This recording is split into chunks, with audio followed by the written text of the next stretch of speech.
Hip hop was good, was good. I'm excited, man. I'm taping another episode of If You Ask Me. I ain't forget about it. This is my baby. Hip hop debate. That's where we discuss the music from the late 80s to the mid 20s. And I'm here with another episode. I'm your host, Deme D, Mr. Everywhere. You never there. This is DagogetaTv. Got my guys here, new guests to the table. You know, just introduce yourselves, let them know your endeavors, your platform, all of that. It's your boy Jarv here, host of the Rap Roundtable. We're 1/4 of the Rap Roundtable alongside. Sincere the Rap Snob, another quarter of the Rap Roundtable. You ready to know the vibe? We're here repping. No doubt. Thank y'all for coming through, fellas. It's been a long time coming. I've been on their show twice. I've been trying to get y'all on. We're going to get the rest of the squad New York on. bias, you ready to know the vibe? Hey, New York in the building. Yeah, in case y'all ain't know. It's New York in the building, man. But even besides that, man, you guys are definitely knowledgeable on music all around. But you know, it's New York all day. Well, you know. We met each other on Twitter, I believe. Right?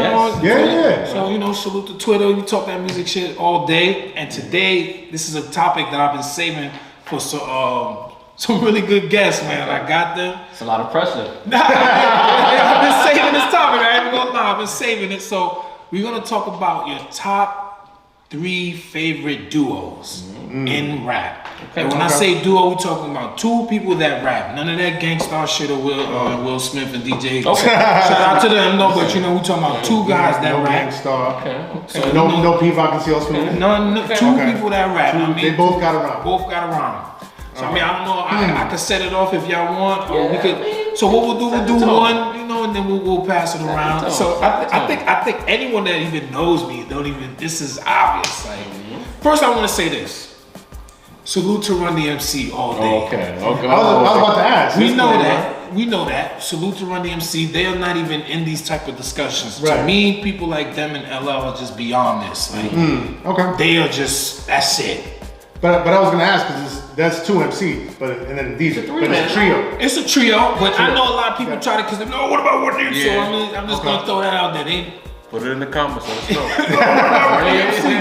So, but I'm going to infamous Mob Deep, man. We already know that, man. Listen, the reason why they just the illest, I think they're slept on storytellers, man. That's one thing I really just I think they're unappreciated about. Slept on storytellers, consistent music.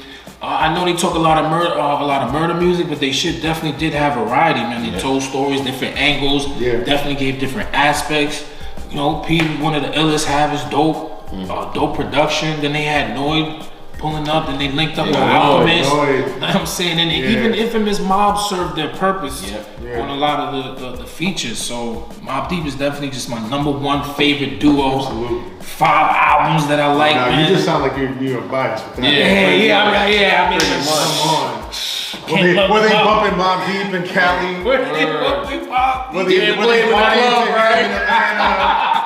Yeah, man. Come on, bro. Listen, nobody was listening to the Shook ones in Magic City. Come on. These are the measurements, because these are the measurements that people try to do. New York think they in the middle of everything. It's all, we get it, but it's Mob Deep. You got Mob Deep. I got Mob Deep. How could you not have Mob Deep? I don't know if you got Mob Deep. You get funny with these lists sometimes. What you mean, bro? How would I not have Mob Deep? I don't know, because you try to play funny sometimes. You throw a little wild card in there, you know what I mean? I might have P-Rock and CL Smooth or Gangstar in there, you know what I mean? What is the producer situation, but still, you know what I mean? But you know what it is? I try to tell people, not that, you know, like, I'm just saying this is something that we all know, sometimes I think people forget. The DJ was considered a part of the group before. Right. So that shit stopped once the DJs, I guess, DJs took a step back. Yes. Once they took a step back, that shit stopped. Any group after that, if it was a trio, it was 3 people rapping, or it's 2 dudes rhyming, or it's a bunch of dudes rhyming. Yeah. So, but yeah, DJ was definitely part of the group. But so that's unanimous right there. So are we saying Mob Deep is the GOAT duo? I mean, hey, listen, I know all these niggas with this Outkast shit with alright, that's not even a discussion for me. Could Outkast out-rap 95 Mob Deep? We're just asking, I don't know, you know? Because you know where I stand. Queen's in the building. You already know where I Before stand. the cameras came on, you was talking about how Big Sean had the best control. So we can't really I didn't trust say, the I was judgment. asking a question. I didn't say they could. Listen. But in the comment section, can 95 Mob Deep out-rap Outkast? New York stand up. Listen, They don't slack us. So yeah, let us know who's your next duo then. Who's your besides next duo? Mobb D? Well, we It gotta be the unanimous. cast. We all unanimously got Mobb. So. It gotta be the cast. Okay. Outkast, Atlanta, right? Before people start talking about how we New York biased and whatever. You know what I mean? I love Outkast. Outkast is very dear to my heart. ATLians, Southern Playalistic, you know what I mean? Aquemini, all that shit, man. Two amazing MCs, one slightly better than the other one, but you know what I mean? Andre 3000. One slightly overrated MC. No, man, don't do that. Slightly overrated. Andre 3000 is widely considered one of the illest, most skilled, most celebrated MCs of all time. You know what I mean? Andre 3000 is a safe word for rap fans who don't know what they're talking about. And then, it's okay. Oh my God! It's okay. Just throw it out. And then you have Big Boy. 3000, Listen, right? Yeah. listen. Hey, When you have a duo and Big Boy is I don't want to call him a lesser MC, but he's not the star. Like anywhere else, any other. But what does star got to do with the pen? What do you mean? I'm talking about stardom in terms of as an MC. Because he wore less flashy outfits. I'm talking about as an MC. But what stood out for 3 Stacks? The pen or the charisma? Okay, I see what you're saying. Yeah, charisma. And the storytelling, the poetry. So he wasn't doing that. Big Boy wasn't doing that. That's what I'm saying. In any other group, in any other scenario, Right. you pair him up against with anyone else, He was Big Boy would be All I without know shine. is- But you have him next to Andre 3000, so it's Then like. But he didn't outshine him on the debut. Right, He didn't right. outshine him on the debut. All I know I'm not saying that he always outshined him, but I'm just saying overall. I'm just saying overall. let the record show that it wasn't until last song with UGK and a 3-6. What's the name of that song? The Players Anthem. International Players yeah. Anthem. All of a sudden, after that verse, it became the cool thing to say that 3 Stacks is one of the coolest. We were not talking like that before. Everybody That's has when their, it happened. everybody has their Definitely. own narrative about this. It's not a Some narrative. people, Okay, let me no, ask you no, this. because That's some not a people say narrative. Eminem did it. Some people say Eminem did it. It's When not- he it's not mentioned a- 3000. Was that because then we gonna shift to your pick though? But was that early 2000 talk? Nah. When did Sure it was. when this Gold talk? when this thing Well, only not come gold out? talk, When this but he thing was respected. he always Yeah, been yeah, respected. hands down. Right. But when this thing only come out again, that's what 2000. 2000. 2000. So let's say 2004, 2005 was there. He's the GOAT talk. No. The thing, all right. That this- first drop, and then all of a sudden the talking heads on the radios are saying Andre 3000 is one of the GOATs. Top 10. I remember that. I don't get stuck on that. I remember that. Here's the thing. The thing about Outkast is that they had so many different facets to them. So like Mm-hmm. part of the facet, one of their facets was their creativity, their creative level. You know what I mean? And so when Stankonia was out, when Bombs Over Baghdad and all that, you know what I mean? It was that creativity I think was outshining everything. I think later on, people really started doing the knowledge and looking back and it was So like, now you're telling me what you assume that people might have done. Andre to get to that answer. 3000 was like This on the really look back. that guy. Nah, you shooting bail. That's what I'm he not does. shooting So big. That's one of your guys. before we shift to I gotta the get- what's the best album you say? From Outkast? Okay. That's a tough one. You know what? I'll actually give you my personal favorite. Yeah, it don't have to be what the crowd say. Yeah. My personal favorite, honestly, Stankonia? is Stankonia. I can't. I'm gonna keep it a buck. I'm gonna keep it a whole buck. And I hesitated to say it because I knew y'all was both. I knew both of y'all was gonna run with some narrative. The meme with the cat.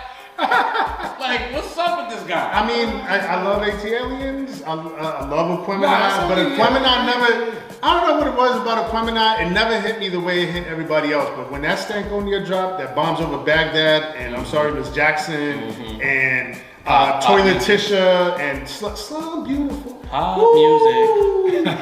Slum Beautiful. No, don't do that. Slum Beautiful was nothing. There was nothing pop about that shit. Hey, listen, my second pick is a group that I feel like doesn't get talked enough because one artist usually has been, for like the last 10 to 12 years, has been outshining the other. But as a collective, I gotta put the clips up there. You gotta put the clips I gotta put the clips It's up gotta there. be You gotta put the clips up I mean, there. Pusha T has done what he's done as a solo. But there was a time when there was a legitimate argument about who was better between Malice and Pusha Absolutely. T. Yeah. I've been Team Pusha since 2002. Let's be clear. You know what I mean? I always had an ear towards him. I like what he did, but don't be clear. Like when it came to painting pictures, building scenes, we talked about it on the Rap Roundtable about lyricism and how you paint pictures with words. Malice did a better job of world building than Pusha T. But as far as bar for bar lyrical dominance, Pusha T is that guy for me. Push just had more charisma, and I think that's by design. That too. Like to me, like Pusha was like 95, 96 Prodigy. Right. And Malice was Havoc. You're not really getting much of a drop off talent wise, but one person clearly was more charismatic, more of a star. I think he was just more star power. Right. Malice is just a beast, man. And the thing is, as much as I was saying grief just now about Outkast, during that time, Hell Hath No Fury was like a song that the same day we said 3 Stacks is a GOAT was an album that was a classic. In real time, I'll come clean. In real time, I didn't feel that way. I don't know if you did it around the time when the dropped. It was like a flawless victory. Not quite. I think it took me some time to like really come around to Have No Fury, and it might actually. I was going back and forth about this on the way over here. I was like, do I like Lord Willin better, or do I like Have No Fury? And honestly, I could chalk that up to a tie, and it just depends on like what mood I'm in. Yeah, same. I went Hell Hath No Fury because I feel like as far as like their career projection goes, it's like that's the album that a lot of people go to. It's saying that's the classic. There's a lot of great moments, production-wise, mixtapes, features. I think. Okay, that's what I want to say. I think Lord Willin has the better hits. I think that's about it. But I was going back and forth too. Like, but I gotta go Hell Hath, but both is just fire. You can't lose. Yeah. I actually like the third one as well. I know it seemed like it was just thrown out there, but I love the third album as well. And when you listen to it, you hear that Malice is pretty much out of here. Yeah. You can hear, because he always had those reflective type bars anyway.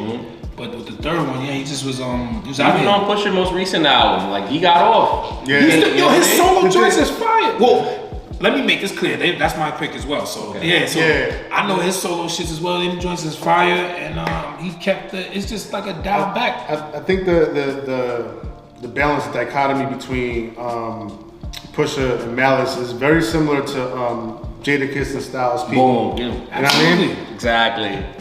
Because Jada, we know we're gonna always get the fire bars, the fire cadence, the fire personality out of Jadakiss. You know, the one-liners, the quotables. But Styles P really hits you with that life music. Yeah. You know what I mean? Yeah. Those life bars, those jewels. You know what I mean? Technical skill to boot. You know what I mean? So like that's always how I felt. You know, Pusha T and Malice were. You know, Pusha's gonna give you the one-liners, the charisma and all that. But Malice, some of the real life shit Malice was talking about, I would listen to that shit and be like, fuck. It's the T-Ribs. Yeah, man, like that. I can't see them need this. Yo, that's the exact line I was trying to remember. I was like, yo, like that line where like he really like gets deep into like the regret that he feels about doing what he feels he has to do to survive, and he's seeing like the effect it's having, but he gonna do it anyway because he gotta do what he gotta do. I live for my kids and this, and them youngins after that. Nah, y'all gonna give me some grief. But after all that I argued about Outkast, that was my third pick. I had to make it my third pick. But you had Mob over them though, so I get why you had to make your point. But Outkast is dope. I love Outkast too. They just make my pick. Criminalize my pick too. You know what I mean? Criminalize absolutely. I'm not rocking with Stankonia. I'm sorry. Get that shit. Stankonia is cool, but Criminalize definitely the pick. And that was, I think. So who's your third pick now? My third was Clips. But you know what? What the hell, the two of y'all? So it's not a lot of debate going on here, but no, it's not even to really debate though. Because we're just agreeing too much and we have too many similar picks. We have to throw EPMD in there. Okay. I mean, that's not your pick though. They didn't make the cut. You gotta say. They didn't make the cut. You gotta say who's it. Honorable mention EPMD. But I mean, I might not like my pick. I'm going with the fucking Twin Sharks from Brownsville, B. M.O.P. Nah, I said the Twin Sharks. Oh, Help the fucking Skelter. Yes. Top three right there, though. I was struggling with that. you know what? When I was going through it, I was looking at Catalog's Smith a little and Wesson, small. and I was looking at Helter Skelter, but I'm like, I felt like they didn't have enough. Catalog's a Top little three. small. Yeah. Catalogs, but they have 3. Like as a collective, Right, as a and all of that. Because you know then what I mean? Sean P became who he became. Exactly. You know what I mean? Yeah. But I love all 3 of their albums. I can't Helter love Skelter, I love that's Helter it. Skelter. It's a sleeper Nocturnal, pick. one of my ever 94 best was a picks. good year for Helter Skelter, you know what I mean? Yeah. Sleeper pick. So, but before we move on to, I wanted to say too, I was fucking with the clips from 99, I think it was 99, 2000 when they dropped that funeral shit. Yeah. I was hooked from there. So we got Unanimous Mob Deep, Unanimous Clips, Outkast, Helter Skelter, honorable mention EPMD. Yes, absolutely. This is segment 1 right here. Thank you for tuning in to DagogetaTV. Make sure you subscribe, share, hit that comment button. We got the rap round table on deck. Sir.